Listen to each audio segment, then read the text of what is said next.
My name is Arpita Vinay, and I'm a part of the Centrum team. I take immense pleasure in extending a very warm welcome to each one of you for making it to this event on a Saturday morning. Thank you very much for being here. The subject that we are here to discuss today, corporate debt restructuring CDR, is really broad in context and has been a matter of significant discussion lately. It has been discussed and debated amidst a range of views and opinions. The attempt today will be to better understand CDR from various perspectives, from the very distinguished guests and experts that we are privileged to have with us today. We have the honor of having amidst us Mr. K.C. Chakrabarty, Deputy Governor, Reserve Bank of India. A very warm welcome to you, sir. May I please request you to join us on the dais? I would request our chairman, Mr. Madhavan, to please escort the Deputy Governor to the dais.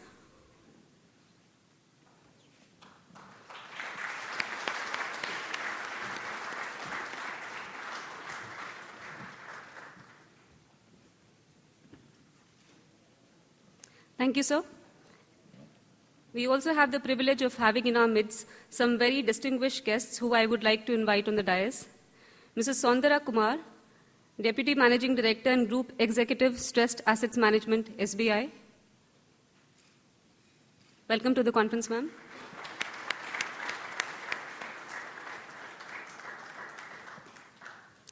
Mr. C.B. Anthony, Managing Director and CEO, Edelweiss ARC. Welcome to the conference, sir.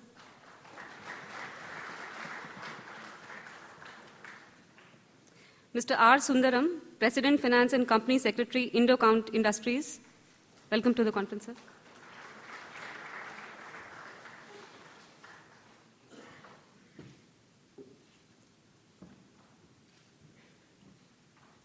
I'm very sure that you'll find the discussions and deliberations over the next few hours extremely insightful and relevant.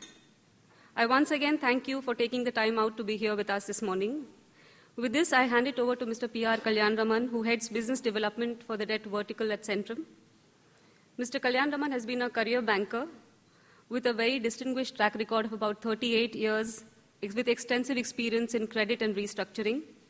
His stints include those as General Manager, Bank of India, and Executive Director, Federal Bank. Over to you, sir.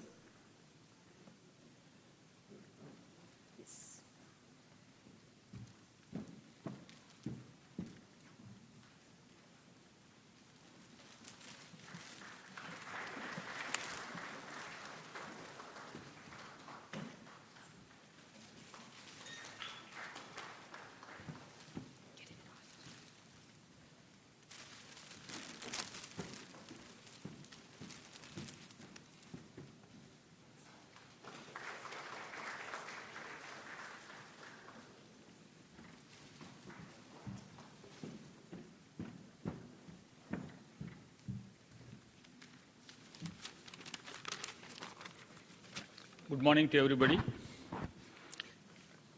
I repeat the thanks given to you by my colleague for being with us on a Saturday morning.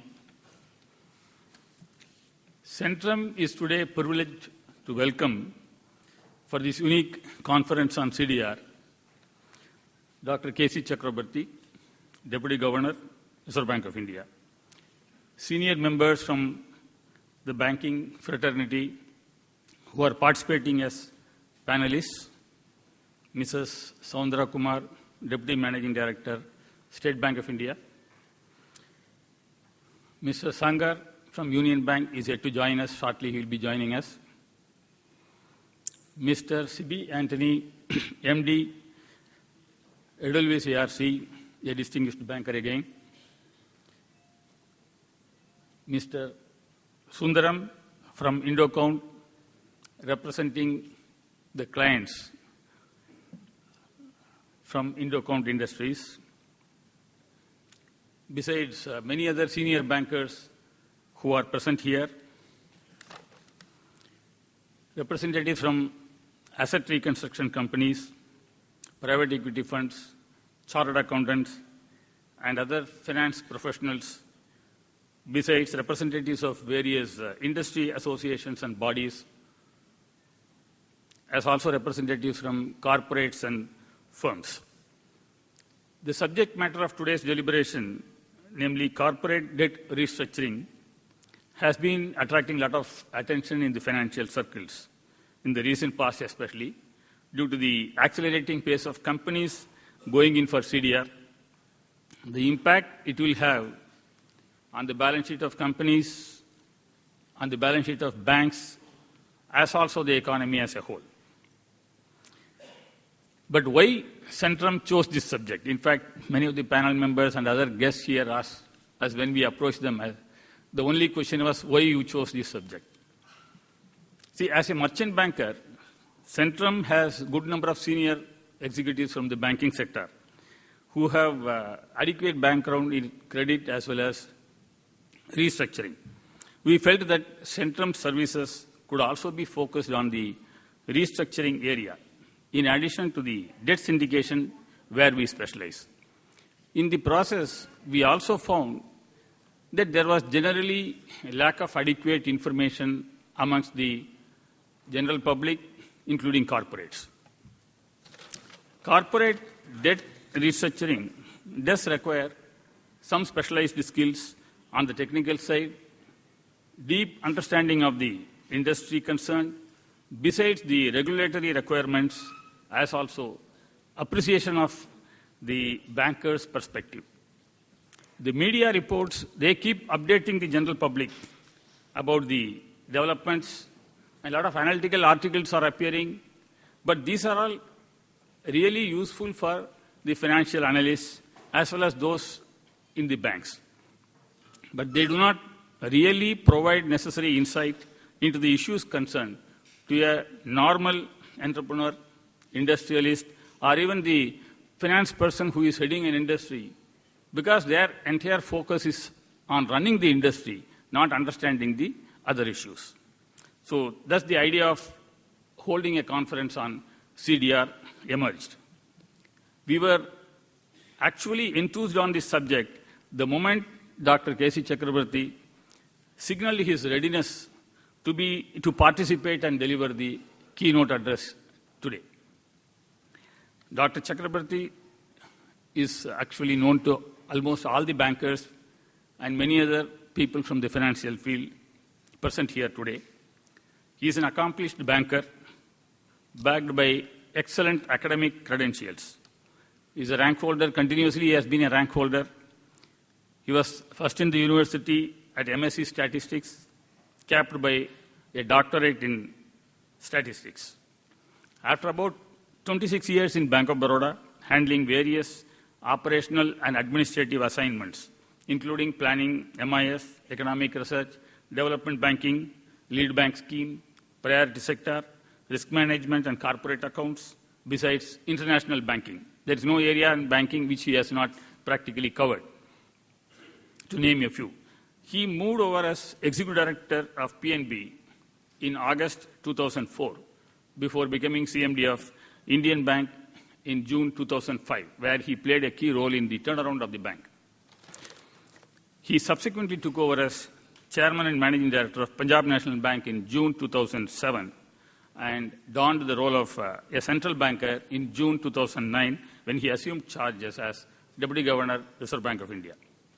He started his career as a teacher and researcher, and his analytical skills and approach to issues as well as ability in effective communication makes him a sought-after speaker on any banking-related subject.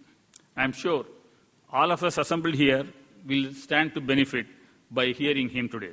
Sir, I extend a warm welcome to you on behalf of Centrum and all those assembled here.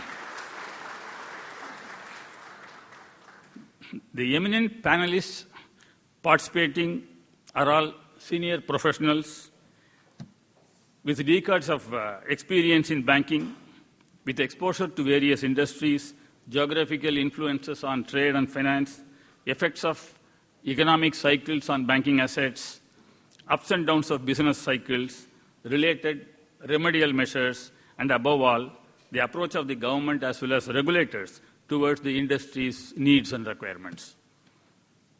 All of them also have hands-on experience in supporting business and industries. I am sure their presence will add value, substantial value, to today's deliberations on the subject. I welcome all the panelists on behalf of Centrum and all those assembled here. It is said that the success of a conference is always measured by the audience it attracts. We are overwhelmed by the response to our invitation by all of you present here from various fields of activities. I am sure your interaction during the course of the conference will be educative to all present here. I welcome all the invitees present here on behalf of the Centrum Group.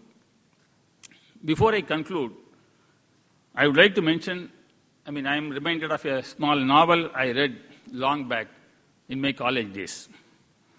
This author was Neville Shute. He was a celebrated author. The story describes the revival of an industrial town, abandoned town, originally supported by a shipbuilding industry. And a banker, for some reason, he leaves his position, very lucrative position. He lands up in the abandoned village and devotes his attention for the revival of the industry as well as the town. The hopes, the aspirations, the emotions of the characters as they traverse through the process of revival, pushed by one man's leadership, knowledge of finances, as also the dedication and competence of the people who are involved in the revival process. That stayed in my mind. I am sure there is plenty of scope for enactment of such stories in the present economic context in our country. And I hope this conference will provide opportunities for people to work together towards common good of all, as it happened in the novel that I recollected. I once again welcome all of you for the conference on behalf of Centrum. Thank you.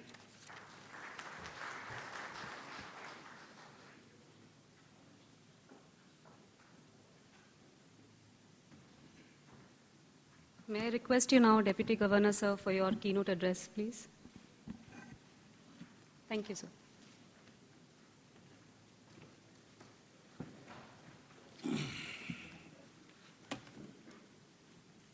So good morning to all of you.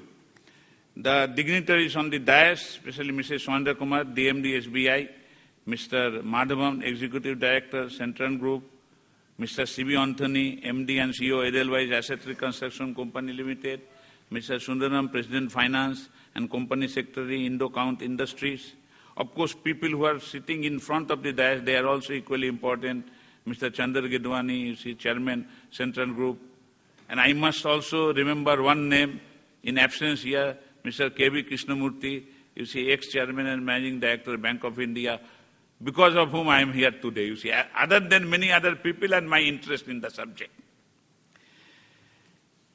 Corporate debt restructuring, or I'll say simply restructuring debt. Why only corporate? All this of loans and advances, with all its pros and cons, is an effective financial tool, especially during the times of crisis, for smoothing the adverse effects of economic downturns or the borrowers of credit as well as their lenders. I congratulate the organizers of the seminar for choosing the very relevant topic at a time when the world economy has completed 5 years since the subprime crisis in the USA in mid-2007, which gave way to the full-fledged global financial crisis of 2008 and the global recession of 2009, the fourth such recession since World War II. The present crisis and the global recession of 2009, like the previous three global recessions of 1975, 1982 and 1991, and the Great Depression of the 1930s, have necessitated the banks all over the world to deleverage and also to restructure a large number of their household and corporate debt. But any kind of restructuring has to be accompanied by prudence on the part of the lenders and the financial discipline on the part of the borrowers. Absence of these conditions result in dead weight loss of the society in general. I would like to quote two statements from the corporate mission of the organizer, that is Mr. Centrum, of this seminar, which interconnect the regions and solutions to the use of the financial sector and which is also relevant to the topic of my discussion. What they are corporate mission says, Centrum, challenge the status quo and provide financial consultancy and syndicated products to deliver value beyond expectations. Firstly, challenging the status quo, and of course, let me complete the second. Focus on conducting business ethically. Firstly, challenging the status quo and delivering value beyond expectation require innovations in products and services. However, ethics help in preventing misuse. These facts can be seen in the genesis of the crisis, that is the financial crisis, global meltdown. It was not the innovative financial products, but the lack of ethics in their design and sale which led to the crisis. Debt restructuring, which has come under media attention, attention of the financial market players, attention of the borrowers, attention of the regulators, attention of the policymakers, because of the extraordinary rise in the number and volume of advances being restructured under the scheme in recent times, was also a beautiful innovation to protect the values of both the corporates under distress and the credit portfolio of the lenders. However, it appears that the provisions of the CDR or debt restructuring mechanism have not been used very ethically and judiciously, giving rise to the unprecedented increase in the cases under CDR. Now, that is the topic I am going to discuss. I have a presentation, very quickly I go through that. I request media to be careful in reporting. I will be saying many things. Don't report the sentences. If you are covering, please report the entire thing. So far as this speech is concerned, this speech will be available in the website of the Reserve Bank of India on a Monday evening, because Saturday, Sunday we don't work. We follow the 5-day week. Okay, my colleague Mukul and Dimple, they will help us. They have helped me in preparing the presentation. Let me very quickly, I will go through the slides. Yeah, Mukul, start. Now, what I am going to discuss is, what is debt restructuring? Why debt restructuring? Why the regulators is involved? You see, why in the debt restructuring regulators should be involved? Because this is a contract between the borrower and the lender. How the regulator come into picture? Why this has become subject of discussion and everybody is writing, talking about the CDR? What are the concerns of RBI with regard to debt restructuring? And what is the way forward in the matter? Now let me come, what do we mean by restructuring of debt? Any change in the terms and conditions of the loan or credit, especially in respect of its servicing, is called restructuring of loan debt. That is the definition. And if you saw, even you see somebody was talking about market, covenant of the any debenture issue, that is also restructuring. So restructuring is if you are changing the terms and conditions. Now why debt restructuring? Now all we say, we will be all say, sir, it is economic downturn, things has gone, policy, whatever we call policy paralysis, policy status, that is different issue. Whatever you say, the things are not moving, people are not taking decision, and there are external intervention, global economy has melted down, all these things we'll be saying. What we are saying, that whenever anybody suffers, anybody is distressed, we need to help them. That is the general principle of life. But please remember, if it is not due to his fault, that's the principle should be there. You cannot jump in the sea and they say that I have dead, I should be survived. Or you lie on the rail track and they say that, look, I have got one dead, I must be helped. That should not happen. That's the only thing. Now, you see why it becomes hot topic of discussion. There is a close relationship between NPA and restructuring. Now let us come to the definition of NPA. If terms and conditions of loans or credit, especially in relation to repayment, is not kept for some time, account is called NPA. Now, you start with restructuring. If terms and condition is not fulfilled, then it's called restructure. Then why don't you call them the NPA? Then the entire problem should have been avoided. Because there also you are saying, and that is why, here only one thing for some time. And a restructure can be this thing, that it is not if the time gap is only this thing. And anyhow, in all restructuring proposal, by that you complete this some time has elapsed. Now what happens? Now, restructuring account can be classified in quite a few categories. I am only two. If account is restructured and classified as NPA, terms and conditions has been satisfied, restructured as NPA, or account is restructured and classified as standard. Now the problem is that if in the first case problem is less. In fact, it will not require any regulator to do anything. You classify the account in NPA and go ahead, and you see there will be no discussion. Nobody will talk about that. But the problem is that still a issue will remain there. When this account will be upgraded? Now, why I am saying this issue? That in general we say NPA account can be upgraded if the reason for the terms and condition, it comes back. So if he has not paid 6-month installment, the moment he pays back, it can be upgraded. That means, but when you restructure, you change the terms and conditions, you say now that new terms and conditions, it can be upgraded tomorrow. Now that's the problem, which requires again regulatory forbearance, intervention, guidance. That's the thing happens. So had it been only classified and if you say that in the normal course, no, because you have changed terms and conditions, and you will say that now he is paying as per the new terms and conditions. In fact, he did not pay for 1 year, so it should be standard for 1 year. That creates the problem. Second case that, in case of, if account is restructured and classified as standard,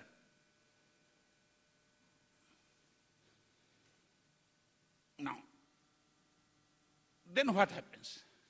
Then also there is a problem, that is the restructuring is done to not to classify as an NPA, and which is happening. And even if it is not that, when this account will become normal standard asset? You are saying restructured asset. Now, when it will become a normal structured asset, so that if second time I do, it will be not considered as second time restructuring. And this also requires regulatory and prudential guidelines. So in the normal course, regulator has no role in restructuring, and it is a bilateral commercial decision between a bank and the borrower, normal course. But only because two things which I said, that if it is NPA, when it should be upgraded into the standard category, what we say after 1 year, 2 years, I am not going into those things, you know the subject part, then that is where the regulatory and prudential guideline. If it is standard, under what condition it should be done, it should be continued, successive restructuring, when should have. Now these are the issues which require some regulatory forbearance, some prudential guideline, and that is why the regulator come into picture, and people criticize Reserve Bank of India that they are not allowing, they are closed mind, they are very conservative, all these things happens. But this is the issue. I am not going into that. When you will be discussing the topic, you must understand that why the regulator come into picture. Why the reasons for the such large-scale rise in the restructuring? People will say economic downturn. Sir, policy, nothing is happening. No. Basically, our analysis, and I'll prove with the data, I'm coming to this thing. These are all intermediate factors. These are not the reason. In the boom period, there was excessive leveraging. People have borrowed too much money, gone for expansion. Now, in the moment, little bit, people thought that growth rate will be 25%. It has become 10%. And you have borrowed too much money, that is the thing. And if you analyze, and Centrum and Edelweiss all should analyze first 100 top borrowers leveraging in this country, you will get the solution. Project appraisal is not proper, especially in respect to COD. All commercial banks and all supported by all the financial thing, their project appraisal has not been proper in terms of the COD, when the commercial operation will start, or what will be the cash flow analysis. Now you see, look, I agree that these are all big projects. There are many policy things are involved. It is not possible. But then you must accept what you have projected if it is not true. You must in projecting take a safe. If you say COD will start after 2 years, if you are not very sure, make it 4 years. I have no problem in that. But you say that I want to pay the debt, bank also want, in 1 year COD will start. When the things are uncertain, people should play safe. then you must say that cash flow analysis. If it is cash flow analysis because of uncertainty, again you should play safe. You take a longer time, then repayment period becomes 20 years. Then how does what we call that internal rate of return changes, other things. But what is happening, that is what is the beauty of financial analysis, technical analysis. And if you don't do that, and very short-term focus, and that is why successive restructuring. And 6 months. You give the borrower, say, sir, for 6 months you give him. Bank also without studying anything, you see. And you are also interested, financial practitioner, fees. First time restructure, one time I fee. Second time I will get again time. So, okay, for 6 months let me complete, and this is happening. Short-term focus. As a result, again this is happening. Now let us try to understand. This is what is my analysis. My data will say that where the people have done it correctly. Now, 2 questions I ask. If it is because of downturn, who should suffer maximum? Smaller people. You see, look, if you say that a big problem is coming, those who are healthy, those are this thing, those who are big, they should suffer less, and smaller people should suffer. Now, if entire restructuring is due to economic downturn, I will see how much is the SME, how much is the agriculture, how much is the retail. I will come to that issue. But if it is opposite, then it is not simply due to economic downturn. I'll come to this issue a little bit later, but let me say what is worrying us. Pace and quantum of restructuring. Reasons for restructuring are not objective and transparent. Maybe it is only to hide. And second, not done in a non-discriminatory manner by all the banks. And that is what is worries the Reserve Bank of India. The reason which we are saying is not correct. They are not transparent. Now let me give some data. This is what the total advances, 17%, 23%, 16%. And restructuring advances is going by 81%, 58%. In between it has stagnant. If I take a compound growth rate, you know that restructuring advances is going leap and bound. I have not put the June 2012 data or projected data of March 2013. Chandra Kumar can say much better about that. This is the thing. Well, look into that. This is the thing. And no, go back. Yeah. Don't fast move. You see, that ratio, I am only talking restructuring standard advances because our hunch is that non-standard advances, in fact, it is never restructured. Why? If it is downturn, it is not fault the account has become NPA, but why it should not restructure? So that's why I am taking only standard. If there is substandard, you can look into that, that's the thing. So this ratio has come from 2.73 to 4.68. Now, per se, I would have accepted that it is an economic downturn, it is a global meltdown, this has happened, this thing is there, it will happen, we must absorb the shock, everybody. I would have, no. When we say little bit disaggregated analysis, things are different. As I said, let me show now come structure by restructuring, sector by. This is how the growth rate.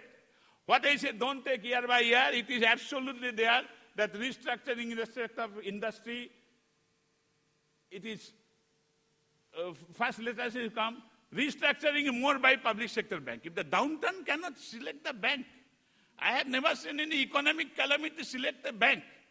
It select the borrower. How come only public sector bank all restructured accounts are coming? Unless their credit appraisal is poor.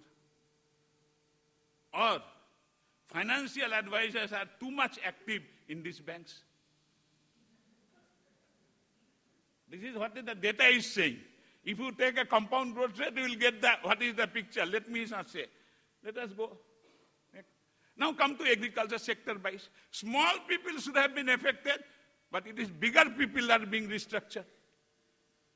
Again, you can come say, calculate now, if you are saying it is economic downturn, it is because the project is not working, it is because of drought, it is the small people, micro and small, agriculture, retail, that should be affected, but it is medium and large sector industry only are getting the restructuring. So next. This is what is the ratio of restructured advances to gross total advances. And you can check out agriculture, poor fellow. We say farmer is in distress, but we don't restructure their loan. And in his case, it is 1.45%. For industry, it is 8.25, in which medium and large is 9 point something. Services 3.99, micro and small only 0.94. Others, sir?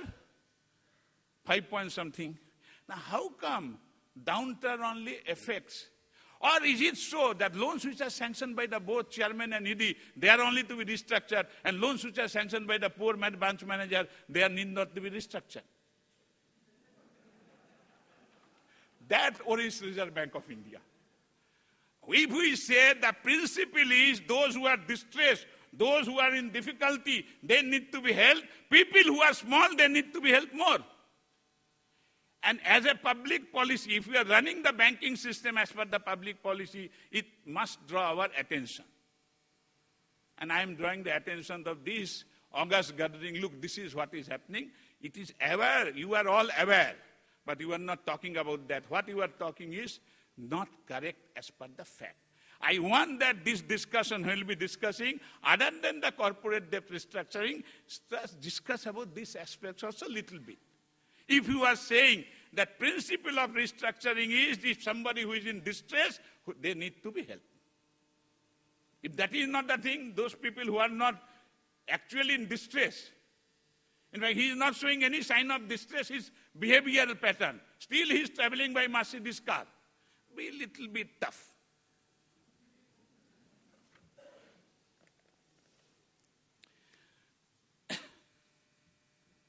Come now. This is all over. The data part is over. This is the thing. And these are all, fortunately or unfortunately, I am Reserve Bank. And I look after the supervision department. So that's why some data I am, and I will see that more and more analysis we are making in that. And this is what I am saying, global picture. No restructuring takes place in the foreign bank. In fact, it is coming down. In the private bank, all restructuring is happening in the public sector bank. I don't know how this is happening. It is you to ponder. So restructuring, what is our observation? Restructuring has not been done in an objective manner. It is heavily biased in favor of public sector banks.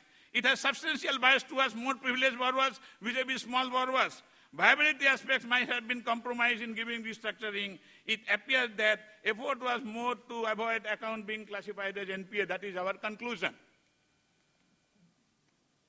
If you have any other analysis, please discuss, deliberate, present before me. I will be happy to change my views.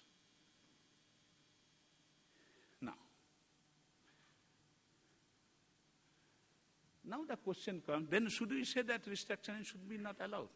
No. Restructuring needs to be justified, and in this condition, when you are doing the new things, doing that, in this condition, restructuring must be made. Circumstances beyond the control of the borrower. And he has not come and stand before the railway train and got hurt. While crossing, something happened, this is the thing, or train was, some accident happened, that's why. Viability after restructuring is established. And you take some time, I have no problem. You say we require longer time, but this must be established. Third most important, borrower is sincere about the project and willing to tighten the belt and share the burden of restructuring. Has their senior manager's salary has come down by 40%? Don't give restructuring before that. Find out in the boom period what is the increase in the salary of the senior management, and are they ready to sacrifice? Analyze. Many may be done, but if you are not doing that, it will not give you the result. There is no sacrifice on the part of the lender except postponement of the repayment and death of the principal. Without hesitation, do that. If you are saying, I want some more time, and that is one thing, even you without hesitation, you do that, do it next day. That he is only saying that I will service the interest, I will only you give me more time. And there you will adopt the principle of money lender. Money lender never talks of the principal coming back. He says, am I getting the interest? Now look, what is your problem in giving him a little bit more time? He is paying the interest. If he repay your debt, you have to find out another borrower. Again, you have to go to Centrum Finance or Edelweiss or somebody else to find out the borrower. He is already an established borrower is there. He is only taking the time. So why don't you do that? In fact, for this condition, we are not at all looking into that. And you must plead that this type of accounts where there is no sacrifice, where the customer is servicing, then somebody says, no, what will happen after 1 year repo? Okay, after 1 year, classify this as NPA. What is the problem? Or today, what is your problem in doing that? But 1 year you have gained the interest now. Apply the principle of money lending.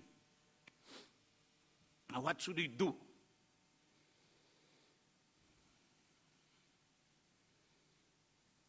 In some situation, bank has to make some sacrifice in its income stream, but there is provision for recompensation when the borrower borrowing unit comes out of trouble.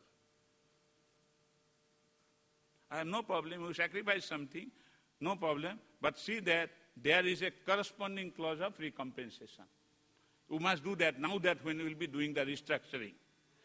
If you have not done it, or you have already done it, look into that. What is the recompensation clause?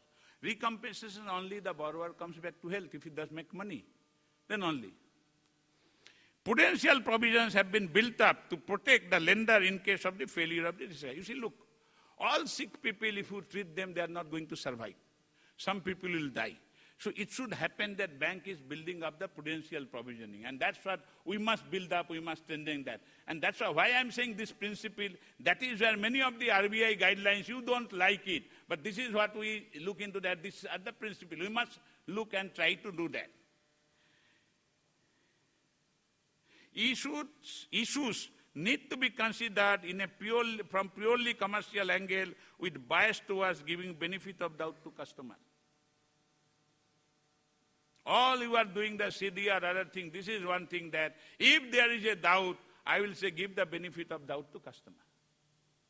I have no problem in that. Provided other conditions are satisfied, he is ready to tighten his belt. More compassion needed to be shown to small customers who are underprivileged. Now, this will not happen automatically. You have a CDR mechanism we are going to discuss for the bigger people. So you may have to look into structured mechanism to consider restructuring retail, SME, and agricultural loans at state, district, and bank level. What is the mechanism? You have a corporate debt restructuring for the all big people. What is your structured mechanism? You have left to the mercy of the branch manager. It is not going to happen. You need to look into. Then only you will be believed that we are doing it in the interest of the society, in the interest of the borrower, because something has gone wrong in the system, global system is there is thing. But if you only do for one category, people like me, and there are many people who will not believe, who will say that, look, if something wrong goes, the people who are underprivileged, they are suffering more, you must, and they are your customer, and believe me, they give you more income.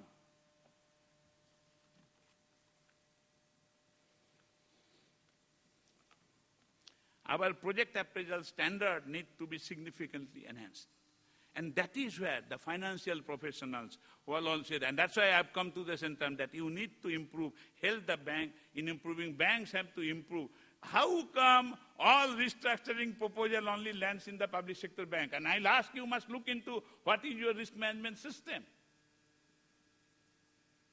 What is your appraisal standard? And we need to improve. I am not saying it must be done. I have said what is the condition. But you must see that it has a chance of survival. You don't throw the good money for the bad money.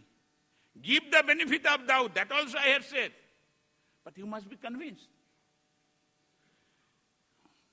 To ensure that projects are not over-leveraged. And in the leverage, you all say, no, sir, equity. What is equity? Nobody knows. Equity is from borrowing from another bank. Huh? This is what your job, those who are finance professionals, you must look into what is the, he says, foreign equity. There are banks which are structuring the debt as equity. They are structuring a debt in this country, money is coming from outside, that is shown as equity, sir, FDI. You see, look, if you allow the leveraging, you are taking the risk. Now, why I am so these two things, and third, let me complete, then I come to that. In case of, you see, we have the big projects, especially PPP. Now, what is the PPP?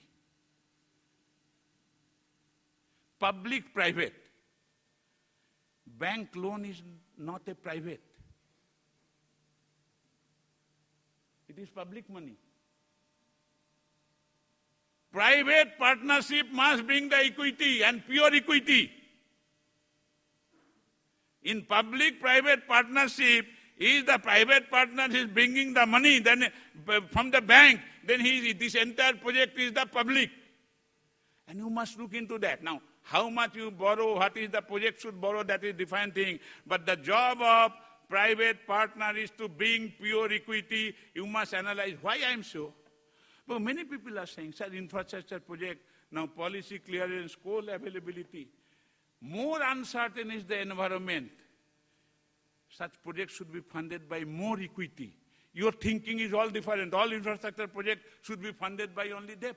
Now, if that is the appraisal standard, it will not work. More is the uncertain, take safety route, say that all more, if power project, it must be funded by 60% equity. If you don't do, you will land into this problem.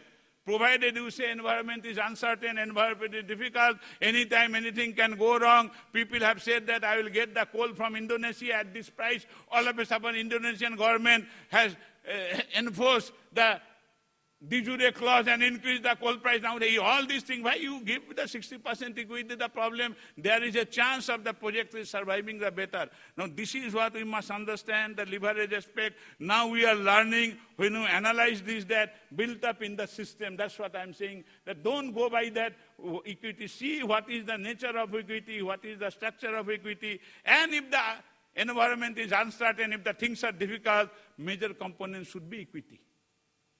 Because bank has a very bad habit. Their interest is compounding basis. The moment you take the money, tap is on. Now we have another bad habit. I must belong to bank.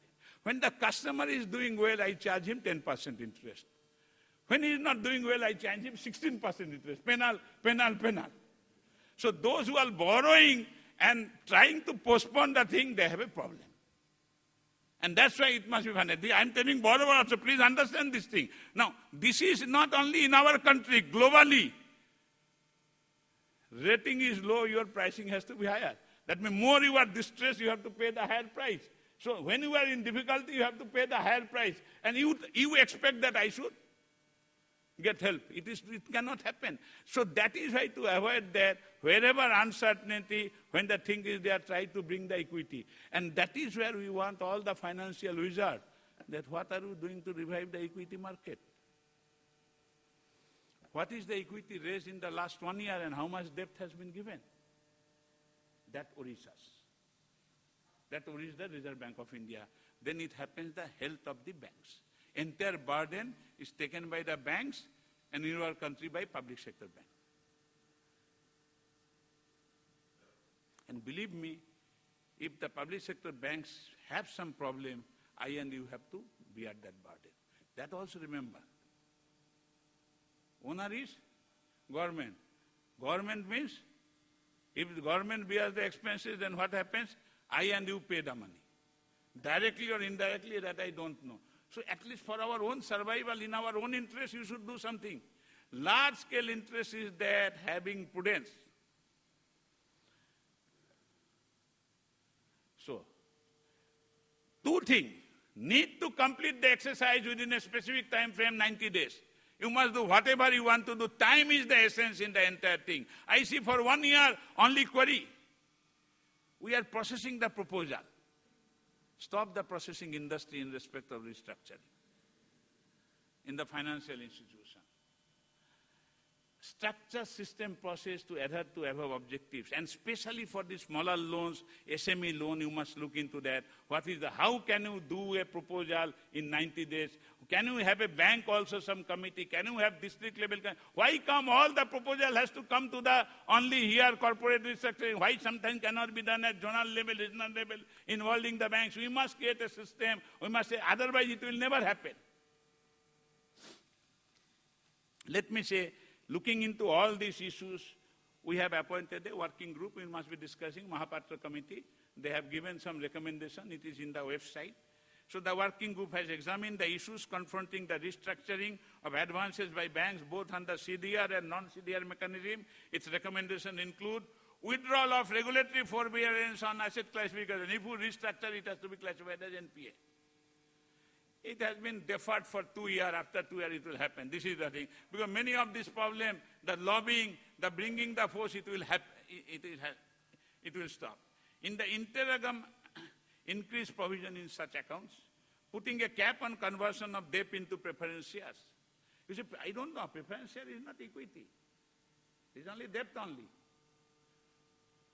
Why should bank take both? He is giving the debt and he should also take the equity. I don't understand what is the principle, why is the equity should not be from a different source if the viability of the project is established.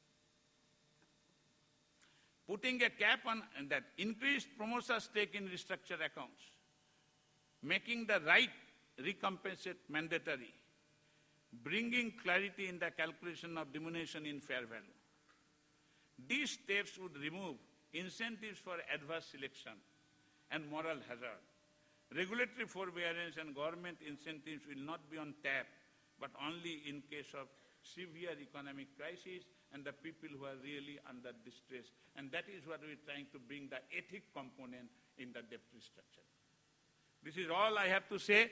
I'm very happy that we'll be discussing the topic. We'll be doing that. I thought that I'll create a background, what we need to do. I have said that what we need to do, and we must have, more importantly, an action plan for implementing this thing.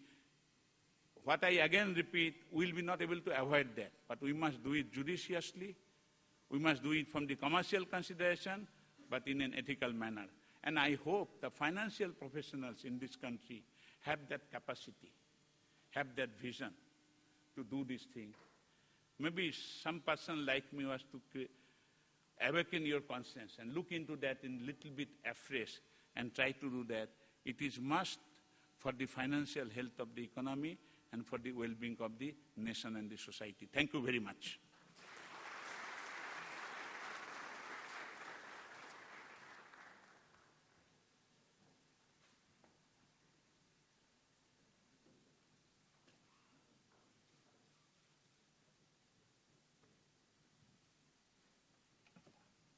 Thank you, sir. That indeed was a very, very thought-provoking address. There are many points that are very insightful for all of us, and you've very beautifully set the context for what is to follow. Thank you once again. It really was a pleasure and a privilege to have in our midst and listen to you. Mr. Deputy Governor has also kindly consented to take a few questions from the audience. So if there are any questions, we'll be happy to take them. All those who don't agree with what I have said, they may raise the question.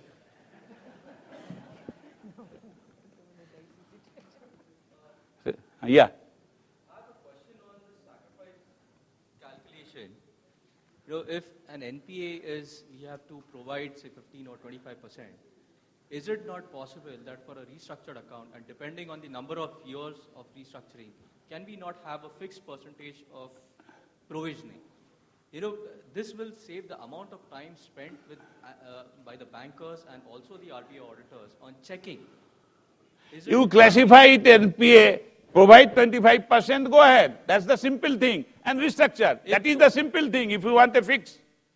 No, that is the simple thing. Please do that. Classify this as NPA, provide 25%, and still restructure. I am not saying that non-NPA accounts need not be restructured. Even loss account can be restructured. So fixes, they are available.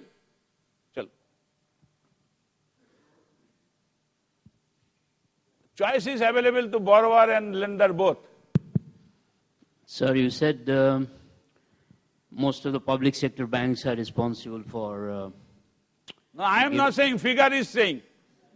I feel even regulator in our country is not giving enough ropes to the public sector bank to restructure their loan. You see, look, no, I don't agree. Our regulation is uniform for everybody. Please differentiate between the owner and regulator, government and Reserve Bank. I am again saying, you show me what regulation is coming. My regulation, my guideline, Reserve Bank guideline is uniformly applicable to all banks. I am sorry, I don't agree. If it is a matter of debate, I don't want to raise this issue here. You come separately, we can discuss, because I have not come for debate. I have come for question answer session. Yes.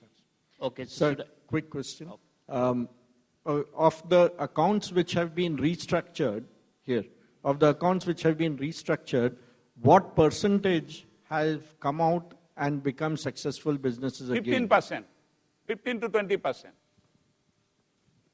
That is also bigger accounts. Because you don't restructure smaller accounts. The success rate would have been 80% had you been little bit proactive and little bit conscious to the smaller people.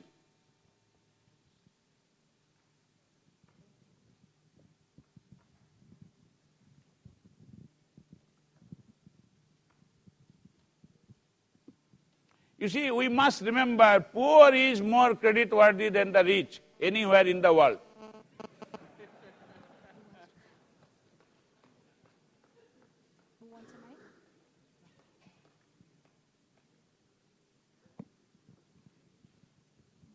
So there is one question from me.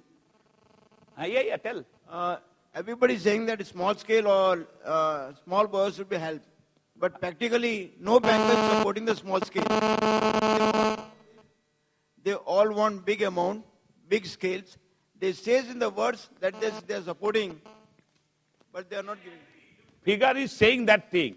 But what I am saying, this is not in the interest of the society. This is not the interest of the bank. Please remember, if you make an analysis, it is the SSI, poor borrowers, they pay more to the bank. Your income is more when they are better off. Now, if you are not interested in having the better income, better thing, you are not a commercial entity. But what I am telling, partly this is happening, you are not analyzing data. I have to struggle hard with each bank to even get this data. Information is not there. So partly when I am now doing this exercise and I am sensitizing the bank, and that is what I want. People, you must all sensitize. My purpose of coming here is not to deliver a talk. I am saying what we need to do, partly sensitize that look, any society which has where the rich, privilege has no compassion for the underprivileged and poor, that society's survival at stake. If you don't want to survive, I have no problem.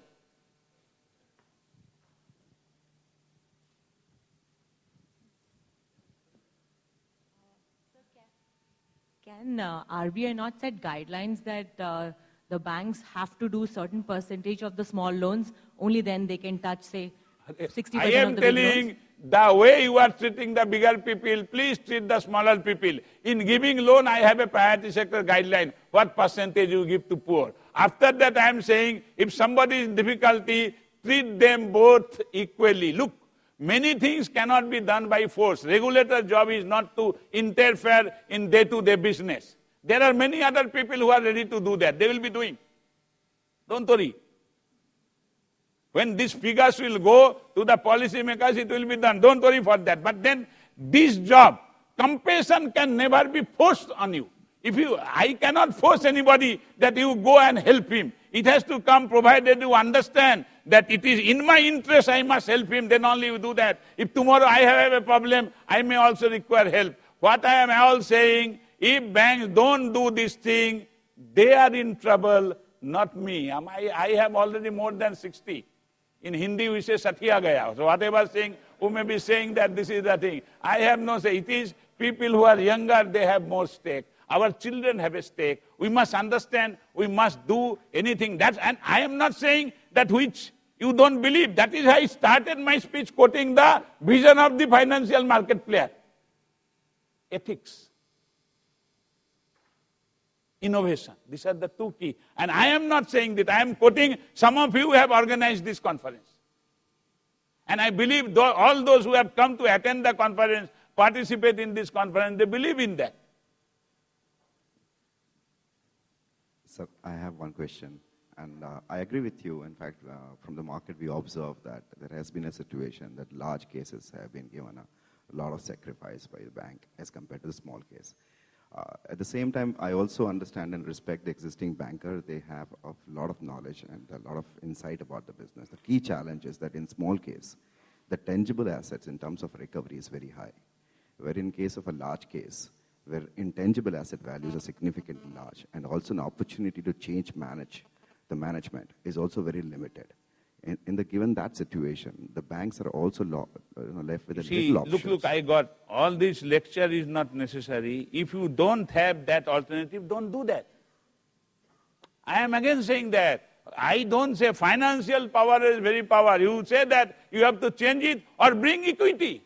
How will you change the management? You say bring somebody, he must bring the capital. Unless you bring the capital, I will not restructure. Nobody will give the capital. He'll say, what is the percentage share? You give me, what is the management? Who will bring the say? You need not do that thing.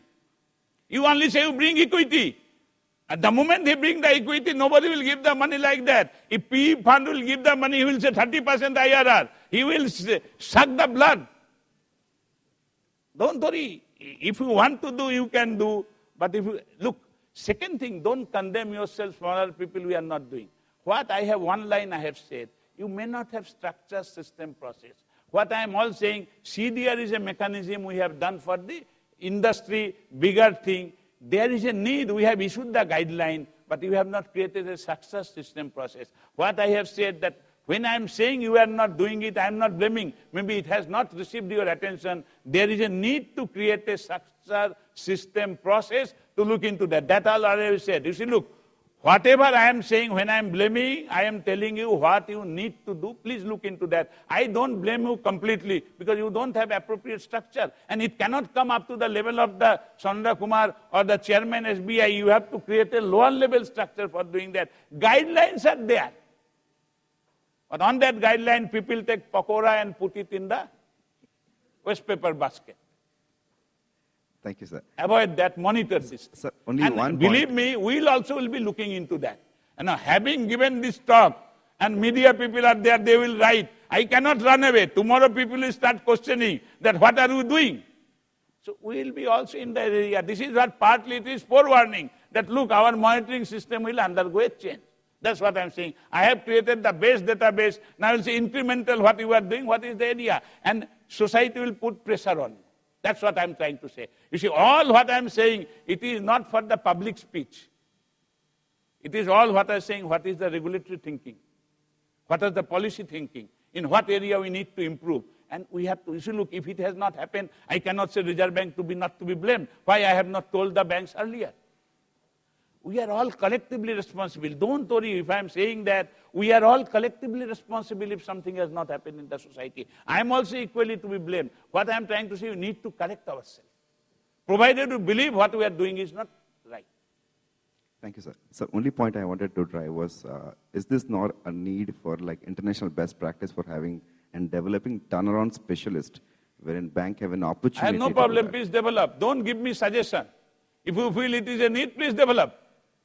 But you are all developing turncoat specialists instead of turnaround specialists. So one last question, that you have actually drawn a lot of attention on financial professionals and intermediaries to play a significant role. Is it not very important to have an independence of the financial intermediaries? Because we have situations where the existing banks have their own set of intermediaries who are playing a role. I was bank chairman for 26 years, banking in 26 years. I have headed 2 banks. I have not done anything which I don't want to do. There is full independence to the bank. In a democratic system, everybody has independence. If somebody says, I am under pressure, you have subject yourself to pressure. If you go plead somebody for a favor, you know there is nobody who is doing the charity. He will have his pound of flesh. There is nothing, there is enough. Everybody can do that. This is what I am saying. This is, if you are saying, I don't believe in that. And that's why you see, when I came to Reserve Bank of India in 2009, that was my 5th posting in the last 5 years. Don't worry about the transfer. At the public money, you are seeing the various places. Enjoy it. Sir, one question. In CDR, we have seen that most of the cases, get restructured for 10 years. We have raised this issue in CDR and the meeting held, of the senior members of the CDR. Every case which comes to CDR, most of the cases get restructured for 10 years. We have been asking why it is 10 years. No, what is your problem? You see, look, If he is servicing the interest, you don't give the moratorium for that thing. Other than that, there is no problem. You give him time. But I have no problem. That is your cash flow analysis. You must counter him that why do you require it that this is the thing? What is the thing? Otherwise, either you have your alternate plan or you accept the plan. I am not going to discuss this issue. If 10 years is as per the calculation, I am not saying that. But what I am saying, if 10-year bank is sacrificing, what he is sacrificing, I must bring into the table. So, you see, look, what is your problem, you tell me? You are all saying a symptom. What is the problem? Can disincentives be built in? Built up, I have no problem. Who prohibits you? Chalo. Who prohibits you? You make in the CDR mechanism, there is nothing in that. How do you build up? How do you restructure the debt? All this available to you. If any guideline is coming in the way, let us know. No, if the guidelines can come in. You see, this is what, I don't want to give the guideline. I want innovation. I started my job that you are the two things, innovation and ethics. You have to innovate. You want that only Reserve Bank. You see, I don't have that expertise. You see that we have to give you the guideline. In fact, many of my people, they don't understand this subject because they have never worked. And they are paid fixed salary here. You are getting 4 lakh, 5 lakh per month. So your responsibility is more. You will take salary but will not do the work. You want only Reserve Bank people should work.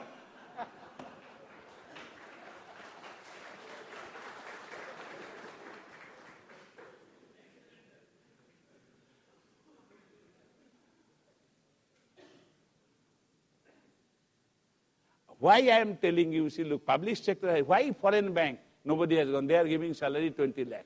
Unfortunately, madam has the people who are getting this. So that is why this is that. That is what I am saying. It is your job to build up this expertise for the benefit of the society. You see, I understand public sector bank have a limitation. I have myself having worked in that. And that's what I am saying. It must come from outside. Don't take only fees here. Work something for the society also. You have a responsibility. And believe me, if this business collapses, you will also suffer. You will not get any further business. You have a vested interest in the system. It's survival. We must understand the entire thing. You see, this is the thing. When I'm saying I know why this is happening, it is not that I don't understand. But what I'm saying, that what needs to be done, that is where you have a much bigger role. But you know that people in the public sector bank don't understand. They don't have expertise. All false cases, camouflage. You say things you are bringing and getting it done.